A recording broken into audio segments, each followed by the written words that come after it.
رسالت میں آنے کے بعد آنکھوں کو کھولا اور ایک مرتبہ سوال کیا یا رسول اللہ کچھ سناؤ، اور ایک مرتبہ جب تلاوت کرنا شروع کیا تو وہ نے سنائی کہ موسیٰ سے بہتر ہو جائے، زبور سنائی کہ لہنے داؤدی روح میں قرآن ہو جائے، انجیل سنایا کہا عیسیٰ تمہارے لہن کو نہیں پا سکتے، جب قرآن سنایا تو اب نبی کیا کہیں فوراً سند دے دی ویسے ہی پڑھ رہے ہو جیسے لوح محفوظ سے میں تلاوت کیا تو جب سلسلہ نبوت کے پہلے کو بھیجا تبدیل دے کر کے بھیجا، جب سلسلہ امامت کے پہلے کو بھیجا تو چاروں آسمانی کتاب کی تلاوت کر کے بتا دیا ارے یہاں کے علم کی کیا بات کرتے ہو، ہم اس کو حامی بنا کر کے بھیجتے ہیں جو فرش کا بھی علم رکھتا ہے، عرش کا بھی علم رکھتا ہے۔ صلوات پڑھیں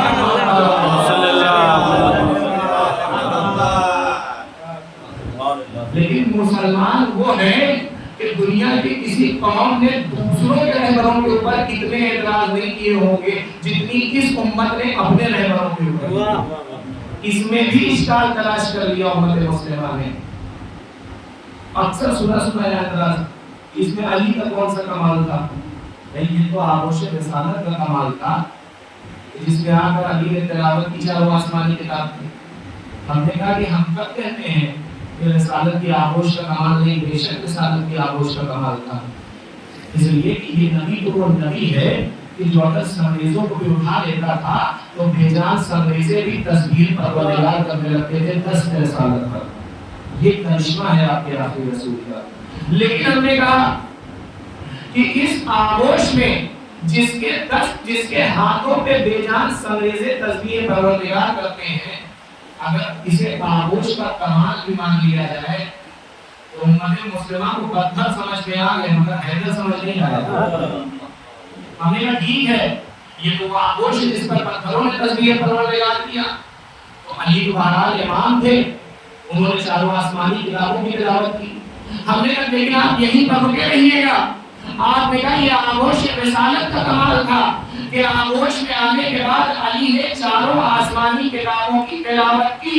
ہم نے کہا اب یہاں سے نہیں جائیے گا، نہیں، اگر آپ یہ ماننے کو تیار ہیں کہ یہ آغوش رسالت کا کمال تھا کہ جس میں آنے کے بعد علی نے چاروں آسمانی کتابوں کی تلاوت کی، تو لاکھوں سلام کیجئے اس آغوش ابو طالب کو کہ جس نے ایک کو پالا تو وہ نبی بن گیا، دوسرے کو پالا تو امام بن گیا۔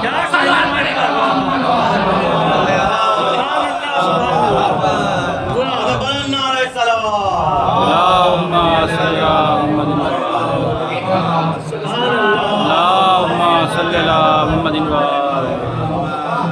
تو آغوش کا کمال تربیت کے ابو طالب آپ دیکھیں کہ اس نے ایک کو پالا تو فخر انبیاء اور دوسرے کو پالا تو ابو الائمہ،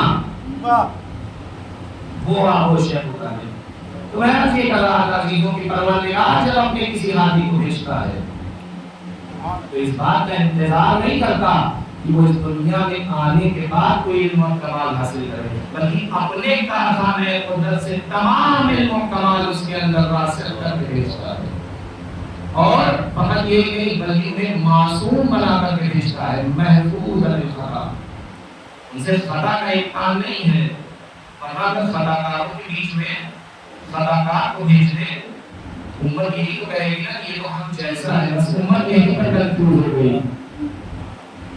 خطا کاروں کے بیچ میں بھیجا مگر معصوم بھیجا۔ روز اول سے پروردگار عالم نے اپنی دو طرح کی مخلوقات کو معصوم بنایا ہے عزیزوں، ایک اس کے ملائکہ ہیں جو عرش پر اس کی تسبیح کرتے ہیں، اور ایک اس کے انبیاء ہیں، ابھی اماموں تک تو آئے ہی، ایک اس کے انبیاء جنہیں معصوم بنایا پروردگار عالم۔ انبیاء کے لیے ارشاد ہوا کہ وَجَعَلْنَاهُمْ أَئِمَّةً يَهْدُونَ بِأَمْرِنَا وَأَوْحَيْنَا إِلَيْهِمْ فِعْلَ الْخَيْرَاتِ وَإِقَامَ الصَّلَاةِ وَإِيتَاءَ الزَّكَاةِ وَكَانُوا مِنَ الْعَابِدِينَ۔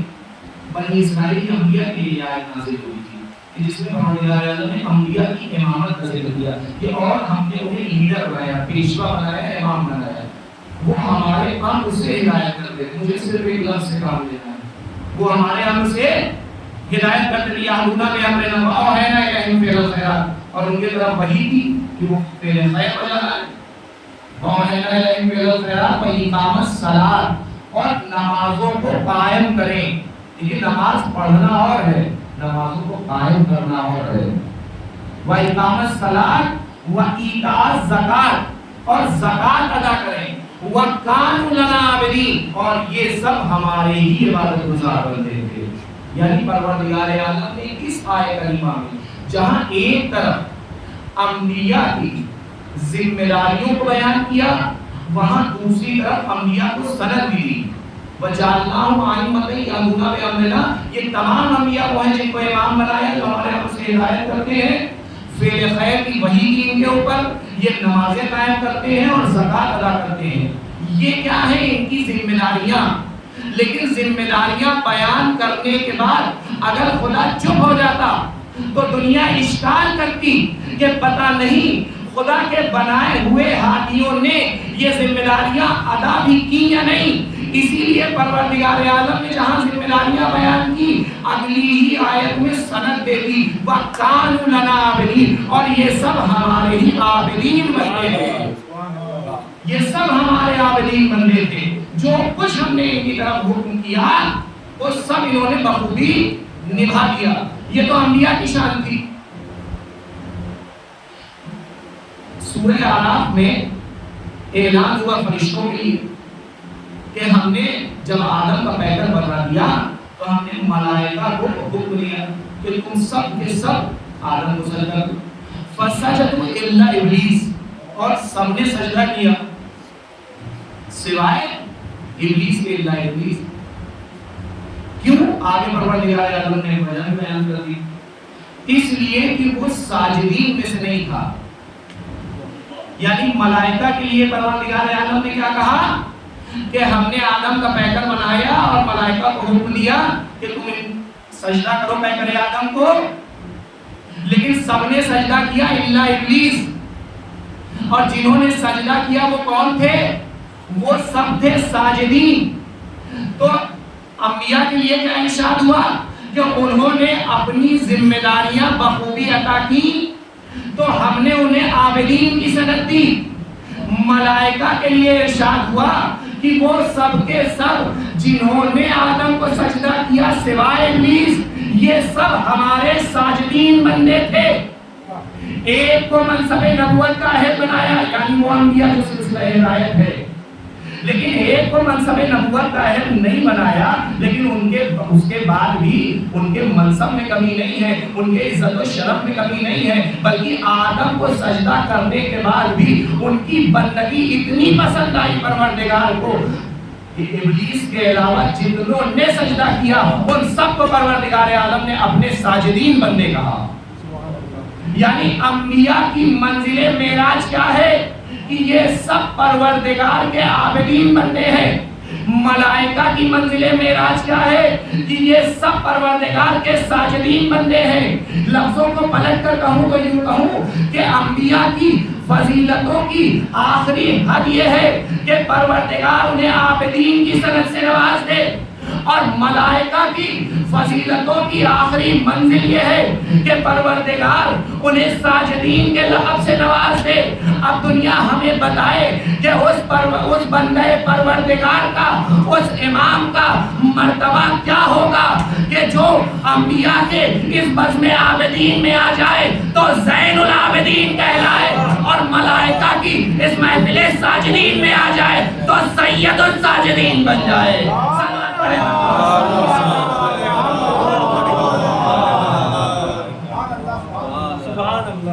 جو انبیاء کی بزم عابدین کی زینت ہو اسے زین العابدین کہتے ہیں، اور جو ملائکہ کی محفل ساجدین کی زینت ہو اسے سید الساجدین کہتے ہیں. دنیا کے ہر عابد کو عبادت زینت بخشتی ہے، لیکن یہ کون بن گئے پروردگار گزرا ہے زمانے میں کہ جو عبادتیں جس کی زینت نہیں ہے وہ خود عبادتوں کی زینت ہے. سجدے اس کی زینت نہیں ہے بلکہ وہ خود سجدوں کی زینت ہے. ایسا عبادت گزار کہ اگر اس کی عبادتیں نہ ہوں تو کاروان ابدیت پہ قافلہ سالار ہو جائے. ایسا سجدہ گزار کہ اگر وہ محفل میں نہ ہو تو محفل ساجدین سونی ہو جائے. عزیزوں نماز کے لیے کیا ہے؟ آپ حضرات سنتے رہتے ہیں الصلاۃ معراج المومن، نماز مومن کی معراج ہے۔ کیوں؟ مفہوم کیا ہے؟ مفہوم یہ ہے اس کا کہ چونکہ معراج وہ جگہ تھی کہ جہاں پر جانے کے بعد نبی محض گفتگو پروردگار ہوئے، یعنی جہاں پر جانے کے بعد پروردگار سے باتیں کی لگی۔ تو معراج اس مقام کو کہتے ہیں کہ جہاں نبی نے اللہ سے باتیں کی۔ الصلاۃ و معراج المومن اس لیے کہا گیا، نماز مومن کی معراج ہے، اس لیے کہ جب نماز میں مشغول ہوتا ہے کوئی بندہ مومن تو وہ محض گفتگو پروردگار ہو جاتا ہے۔ لیکن یہ تو نماز کی قیمت تھی، سجدہ کیا ہے؟ نماز مومن کی معراج اور سجدہ نماز کی معراج، یعنی سجدہ وہ حالت ہوتی ہے جس میں بندہ سب سے زیادہ قریب ہوتا ہے اپنے پروردگار سے۔ تو نماز مومن کی معراج، سجدہ نماز کی معراج۔ اب اس کی فضیلت کس منزل معراج پہ ہوگی کہ جس نے سر سجدے میں رکھا تو لقب ہی سید الساجدین میں گیا۔ ایسی عبادت عزیزوں کہ باغ میں 500 درخت ہیں اور ہر درخت کے نیچے امام روزانہ 2 رکعت نماز ادا کیا کرتے تھے، یعنی روزانہ امام 1000 رکعت نماز ادا کیا کرتے تھے۔ یہ ساری باتیں پڑھنا آسان ہے، سننا آسان ہے، لیکن منزل عمل دشوار ہے۔ اور روزانہ امام 1000 رکعت نماز پڑھتے تھے، اور اس کے بعد بھی ہمارا حال تو یہ ہے کہ اگر ہم 2 دن نماز شب پڑھتے ہیں تو ہمیں یہ اس فراق میں رہتے ہیں پورے محلے کو پتہ چل جائے کہ ہم نماز شب پڑھتے ہیں۔ لیکن اس کے بعد بھی امام کی منزل یہ ہے کہ روزانہ 1000 رکعت نماز ادا کرنے کے بعد بھی جب کسی نے آپ سے سوال کیا کہ مولا آپ ایسی عبادت کرتے ہیں، ایسی بندگی کرتے ہیں کہ کسی انسان کے بس کی بات نہیں کہ وہ خدا کی ایسی عبادت کرے، کوئی اور ہوتا تو فخر کرتا، لیکن قربان جائیے آپ کے اس امام کے اوپر، کہتے نہیں کیا تم نے میرے جد کی عبادتوں کا ذکر نہیں سنا؟ یعنی خود کو ترجیح نہیں دی، اپنے بزرگ اپنے بابا کے جد کی عبادتوں کا تذکرہ کیا۔ کیا تم نے میرے بابا علی کی عبادتوں کا تذکرہ نہیں سنا؟ اور یہ کہہ کر اپنے بیٹے کو آواز دیا، بیٹا باقر جاؤ صحیفہ لے آؤ جس صحیفے میں میرے بابا علی کی عبادتوں کا ذکر، اور فقط 1 سطر کی تلاوت کی، ضربت علی یوم الخندق افضل من عبادت الثقلین، علی کی 1 ضربت یوم خندق ثقلین کی عبادت پر مبنی ہے۔ گویا امام بتانا یہ چاہتے تھے کہ میں اس کا فرزند ہوں کہ جس کی عبادتوں کو تو چھوڑو، جس کی نمازوں کو تو چھوڑو، جس کے سجدوں کو تو چھوڑو، ارے میں اس کا فرزند ہوں جس کی 1 ضربت عبادت ثقلین پر مبنی ہے، جس کی ضربتوں کا عالم یہ ہے، اس کے سجدوں کا عالم کیا ہوگا؟ سبحان اللہ، سبحان اللہ۔ اس کے رکوع کا عالم کیا ہوگا، اس کی نماز کا عالم کیا ہوگا، اس کے مصلی کا عالم کیا ہوگا، جس کی ضربت کا وزن یہ ہے کہ ثقلین کی عبادت، یعنی روز اول سے لے کر قیامت تک کی تمام عبادتیں اگر ایک پلے میں رکھی جائیں، اور میرے بابا علی کی عبادت اگر ایک پلے میں رکھی جائے تو میرے بابا علی کی عبادتوں کا پلہ وزنی نظر آئے گا، ثقلین کی عبادت علی کی نظر آئے گی۔ صلوات پڑھے گا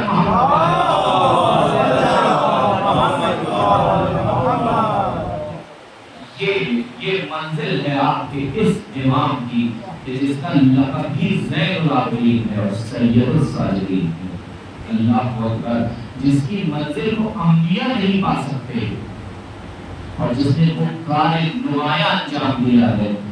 بس وقت نہیں ہے کہ میں آپ کے اس امام کے فضائل پر روشنی ڈالوں، ورنہ یہ تو ہم مسائل میں سنتے رہتے ہیں عزیزوں کہ امام نے 34 برس گریہ کیا ہے، سن 61 ہجری میں واقعہ کربلا ہوا ہے، اور آپ کے امام کی شہادت سن 95 ہجری میں ہوئی ہے۔ 34 برس گریہ کیا ہے آپ کے امام نے۔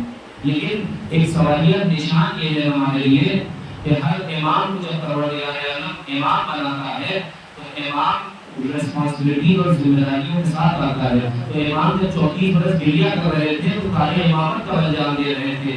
یہ ہماری کم علمی ہے کہ ہم نے امام کو گریہ محدود کیا، ورنہ آپ کے اس امام نے جو کام گریہ سے لیا ہے بتا دیا کہ آنسوؤں کے اندر وہ طاقت اشکوں کے اندر پائی جاتی ہے کہ یہ اشک وہ ہے کہ اگر معرفت کے ساتھ نکل جائے تو قصر یزیدی بڑھا سکتے ہیں. یہ آنسو وہ ہے جو شام کی حکومت کو ڈھا سکتے ہیں اگر با معرفت ہوں. اس گریے کے اندر وہ طاقت ہے عزیزوں. یہ تو ہم سنتے ہیں کہ آپ کے امام نے گریا نہیں کیا, متوجہ کیا ہے آپ کے امام نے, اور آپ کے امام نے فقط مجلس میں گریا نہیں کیا. جن مسائل میں ہم سنتے ہیں کہ بازار سے نکلے تو اسلام نے اپنے گوسفندوں پہ کپڑا ڈال دیا, بازار سے نکلے تو جوان کو دیکھ کر رونے لگے, بازار سے نکلے تو شیخوار بچے کو دیکھ کر رونے لگے. امام رو نہیں رہتے, لوگوں کو کربلا کی دعوت دے رہے تھے. میں بھی کربلا کو یاد کر رہا ہوں, تمہیں بھی دعوت دے رہا ہوں. دیکھو کربلا کو نہ بھولنا, اگر حیات چاہتے ہو تو کربلا کو یاد رکھو. اور آپ کے اس امام نے 3 کارنامے انجام دیے ہیں, بڑے کارنامے, ایسے کارنامے جو کسی امام کے ذمہ داری نہیں ہوئی. پہلا کارنامہ آپ کے اس امام کا, آپ کے اس امام نے وہ دعاؤں کا ثمرہ چھوڑا ہے کہ دنیا کے کسی مذہب کے پاس وہ سلیقہ دعا نہ ہوگا جو آپ کے اس امام نے سکھا دیا. یہ پہلا کارنامہ تھا آپ کے اس امام کا. دوسرا کارنامہ یاد کربلا کو باقی رکھنا. آپ کے اس امام نے یاد کربلا کو باقی رکھا ہے. اور تیسرا کارنامہ اپنی بندگی, اپنے عبادت کے ذریعے سے بتا دیا دنیا کو کہ دیکھو مصیبتیں آتی ہیں تو آئیں, عبادت کرنی ہے تو آزاد مخلوق کی طرح عبادت کرنا, غلامانہ عبادت نہ کرنا. دیکھو ہماری عبادت نہ تاجرانہ عبادت ہے نہ غلامانہ عبادت ہے. اگر غلامانہ عبادت ہوتی تو مصیبت پڑنے پر ہم شکوہ کرتے, لیکن ہر ایک گھر کو لٹانے کے بعد جہاں حسین نے سب سجدے میں رکھا وہیں جلی ہوئی پلاکوں پر آپ کے امام نے بھی سجدہ شکر ادا کیا. وظیفہ اپنی عبادتوں سے بتا دیا کہ وہ پروردگار لائق عبادت ہے, یہ جان کر عبادت کرو. اس پروردگار کی عبادت تاجروں کی طرح نہ کرو, غلاموں کی طرح نہ کرو, ورنہ وہ امام کے جس کا وہ امام کہ جس کو مسائل سننے کی ضرورت نہیں ہوتی. پانی سامنے آتا ہے, پانی ظاہر بن جاتا ہے. بھیا اکبر کی پیاس چال آ جاتی ہے. وہ امام جب بازار میں کسی بچے کو کسی ماں یا گوشت کرانے جا کے بیمار کا سہارا لے کے کھڑے ہو جاتے تھے, سارے خاندان گر جاتا تھے, اپنا وہ شیر خواب یاد آ جاتا تھا. عزیزی یہ مسائل سننا آسان ہے, پڑھنا آسان ہے. ذرا آپ اندازہ لگائیں کربلا وہ جگہ تھی جہاں جینا مشکل تھا, پڑھنا آسان تھا, لیکن آپ کے اس امام کو بولا ہے نمایا کام کرنے کی ذمہ داری دی گئی. کہ آپ کے اس امام نے جب جہاد کے لیے اجازت مانگی تھی, اے بھوٹی اپا لائیے ایسا دیجئے, لائیے تلوار دیجئے, بیٹا کیا کرو گے؟ کہا آسا کا سہارا لوں گا, تلوار سے جہاد کروں گا. اے بیٹا سید سجاد, تمہارا جہاد یہاں نہیں ہے, تمہارا جہاد کفر شام کی منزلیں ہے. اے بابا کیوں؟ اے بیٹا میں نے تو جہاد اصغر کیا ہے, تجھے جہاد اکبر کرنا ہے. اے سجاد وہ جہاد ایسا جہاد ہوگا کہ عام انسان کے غیرت بھی جسے برداشت نہ کر سکے. آپ کے امام نے وہ جہاد کیا ہے. عزیزو آپ ذرا سوچیں, تصور کریں کہ سرے بازار آپ کے گھر کی خواتین سے کوئی اونچی آواز میں بات کر لے تو آپ کے دل میں کیا گزرے گی. ذرا اندازہ لگائیے کہ جب شبر ملعون نے نیزے کی نوک سے اذیت دی ہوگی زینب و کلثوم کو, آئے اس غیرت دار امام کے دل میں کیا گزرے. ہمارے گھروں میں بھی بچے ہیں, ہمارے گھروں میں بھی چھوٹی بہنیں ہیں, لیکن ہمارے یہاں جب بہنیں روتی ہیں, ہماری بچیاں جب روتی ہیں تو ہم انہیں ٹافی اور چاکلیٹ سے بہلاتے ہیں. لیکن آپ کے اس بیمار امام کی جب تمسک بہن روکے پر یاد کرتی تھی تو امام کھڑا دیکھ رہا ہے, شبر کا تازیانہ لہراتا تھا, کبھی بچی کے رخسار پہ تماشے مارے گا. کبھی پشت کو دروں سے چھلی کیا جا رہا ہے. یہی تو وجہ ہے کہ جب پوچھنے والے نے پوچھا اے امام سب سے زیادہ مسائل کہاں گزرے تو تڑپ کے کہا شام شام شام. آئے وہ شام کا بازار جہاں میری مائیں بہنیں اور بھویاں میرے باقی. اللہ اکبر حاضروں آج آپ کے اس امام کی شہادت ہے لیکن اس عشرے کی آخری مجلس بھی ہے لہذا دو جملے اور سن لیجئے. آج جب رخصت آخر کے لیے آپ کا امام رخصت آخر کے لیے خیمہ سجاد میں آیا تو آپ جانتے ہیں آپ کا یہ امام اتنا قریب ہے آپ کا آقا حسین کہ کسی لمحے بھی آپ کو فراموش نہیں کیا بلکہ جب رموز اسرار امامت چوتھے امام کے حوالے کر چکے ایک مرتبہ فرماتے ہیں اے بیٹا میری خواہش یہ ہے کہ جب قید سے وطن چھوڑ کے جانا تو میرے چاہنے والوں کو میرا سلام کہہ دینا. عزیز و جواب سلام کیجئے آپ کے امام نے آپ کو سلام کہلوایا ہے. السلام علیکہ یا ابا عبداللہ اور کہا اور کہہ دینا کہ جب کبھی ٹھنڈا پانی پینا تو اپنے اس پیاسے امام کی پیاس کو یاد کر لینا. ارے اس رخصت کا منظر بڑا عجب تھا اور یہ کہہ کے امام خیمے سے رخصت ہوئے. میں نہیں جانتا کہ کیسے رخصت ہوئے بس ایک روایت جو میں نے پڑھی کہ امامے کو ہاتھوں پر لیا اور سوئے آسمان بلند کر کے کہتے ہیں اے میرے مالک آج سے ان بے وارثوں کا تو وارث ہے. ارے حسین کی رخصت کا منظر عجب تھا کہ بچے قدموں سے لپٹے تھے بہنیں کمر سے لپٹی تھی. اے بھیا کس کے سہارے. ارے آج ہم مجلسوں کو الوداع نہیں کہہ پاتے. ذرا سوچئے کس دل سے زینب نے حسین کو رخصت کیا ہوگا.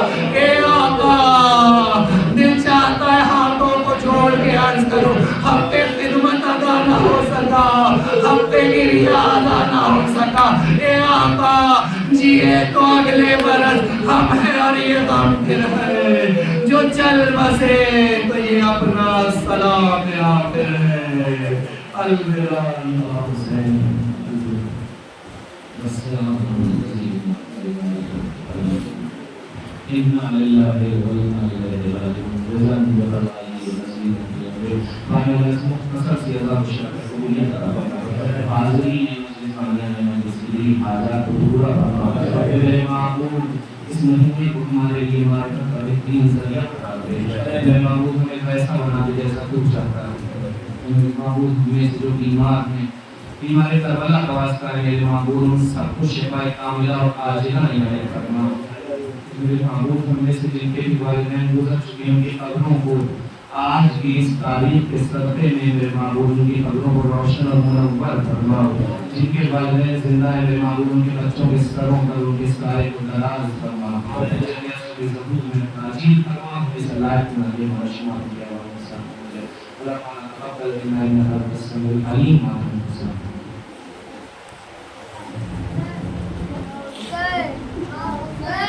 Ya Hussein, Ya Hussein, Ya Hussein, Ya Hussein, Ya Hussein,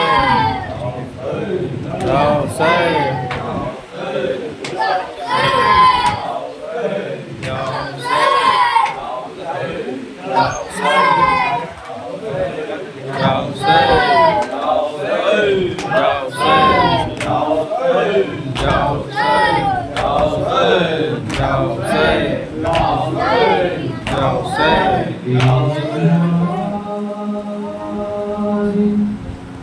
Karbala کی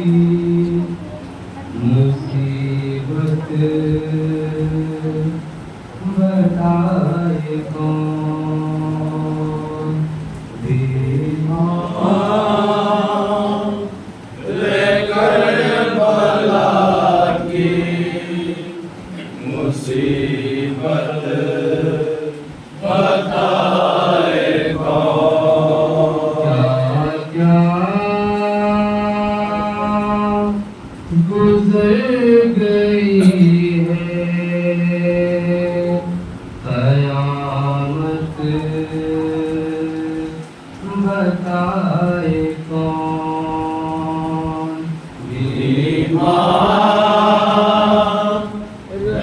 کربلا کی مصیبت بتائے کون بیمار کربلا کی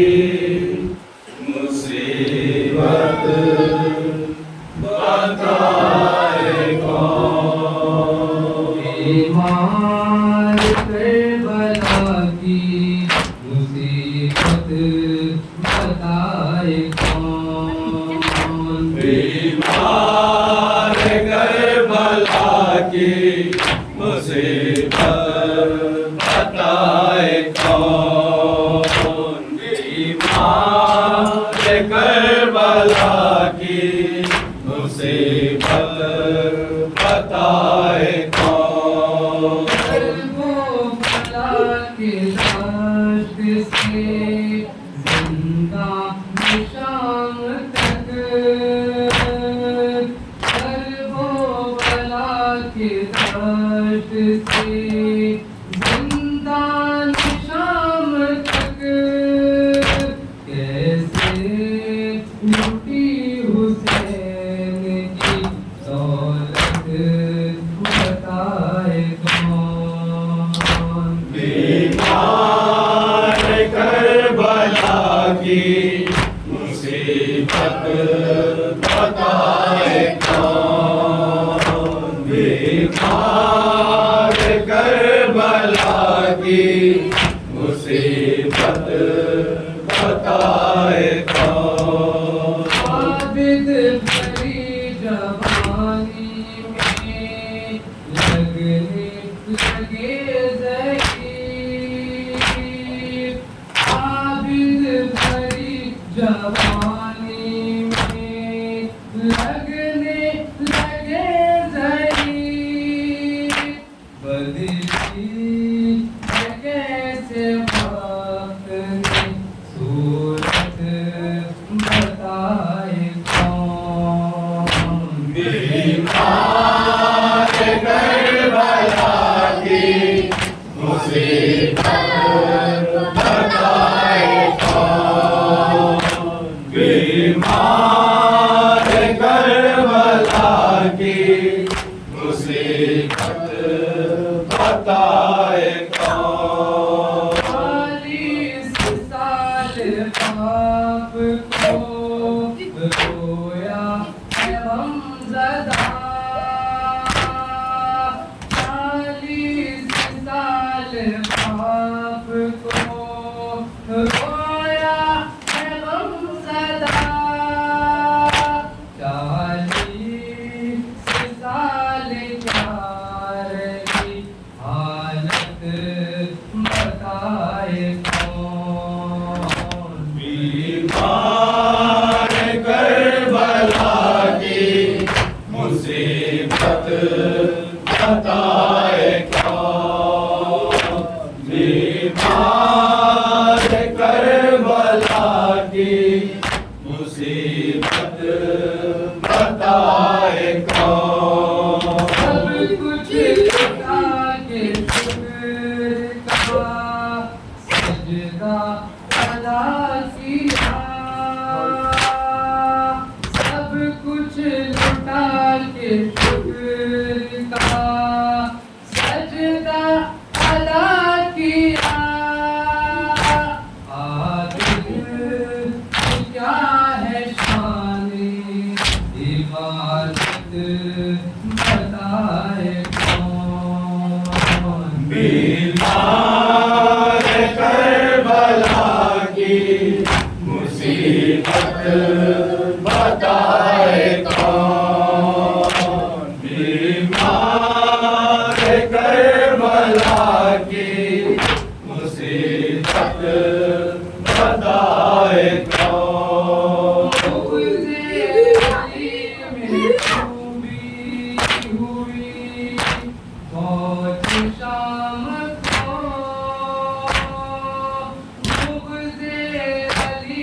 میں ڈوبی ہوئی فوج شام کو آلے رسول پاک کی عظمت بتائے کون بیمار کربلا کی مصیبت بتائے کون بیمار کربلا کی مصیبت بتائے کون سوچتے رہے زندان میں ظفر سجاد سوچتے رہے زندان میں ظفر یہ کون مسیح ہے اجر رسالت بتائے کون بیمار کربلا کی مصیبت بتائے کون بیمار کربلا کی مصیبت بتائے کون غریبوں بے کسو بے یارو سے الوداع اے غریبوں بے کسو بے یارو سے الوداع اے میرے مظلوم اے میرے مسافر الوداع اے میرے مظلوم اے میرے مسافر الوداع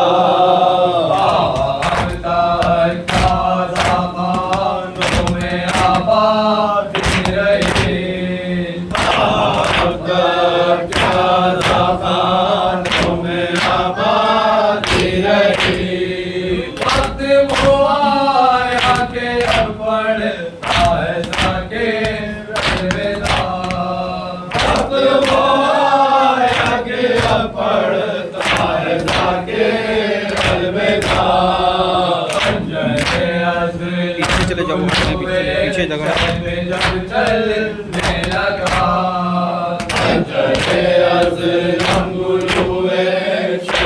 جب چلنے لگا سے چلائی بہن ہے میرے صابر الوداع سے چلائی بہن ہے میرے صابر الوداع الوداع تو پر لگا سر کے جب دیر کیسے تھا الوداع تو پر لگا سر کے جب دیر کیسے تھا پکارے اے میرے نانے مسافر الوداع پکارے اے میرے نانے مسافر الوداع زندگی نے گھر وفا کی اے میرے آقا حسین زندگی نے گھر وفا کی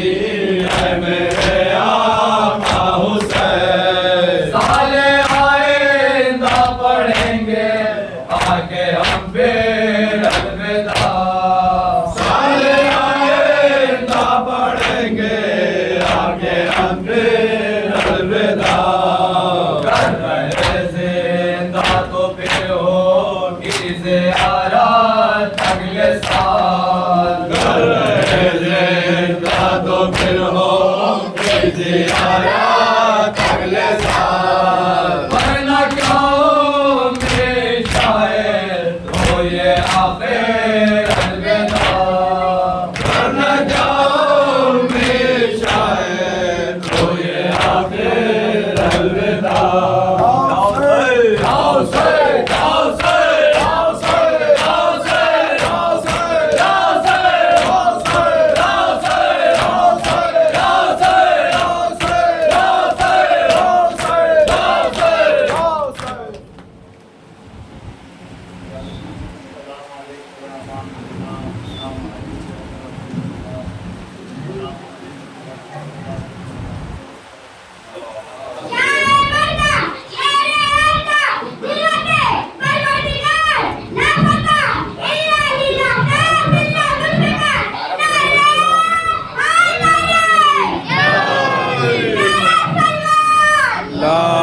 صلی اللہ